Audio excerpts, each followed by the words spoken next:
বসে আছি। এখন আমি একটা পার্সেল ওপেন করবো, যেহেতু আমার পার্সেলটা দিয়ে গেছে, আমি ছিলাম না পার্সেলটা আমি, এই পার্সেলটা আমি অর্ডার করেছিলাম। তো পার্সেলটাতে কী আছে, এই ব্রাশ, এই ব্রাশটা মানে বিগত 3 বছর হচ্ছে আমি এই ব্রাশটা ইউজ করি। তো আমি যখন ব্রেসেস লাগিয়েছিলাম, তো তখন আমাকে ওই ডক্টর অ্যাডভাইস করেছিল মানে ব্রেসেসটাকে ঠিকঠাক পরিষ্কার করার জন্য, কারণ ব্রেসেস যেহেতু লাগানো থাকে সেই দাঁতগুলো ভালো করে পরিষ্কার হয় না, তার জন্য। তো তারপর থেকে আমি ব্রাশটা ইউজ করি। এই সবার আগে ব্রাশটার নাম কি, এটার নাম লেখা আছে স্টিম।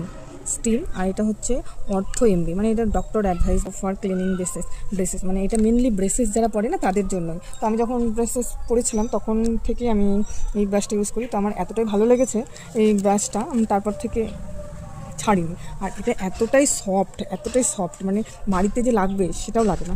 এই যে খুলে দেখায় আপনাদেরকে, দেখুন প্রচুর সফট এই জায়গাটা।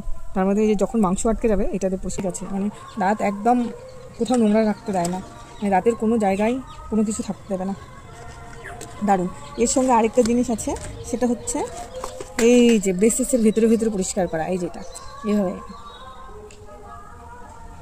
এটা দারুণ। Bye bye.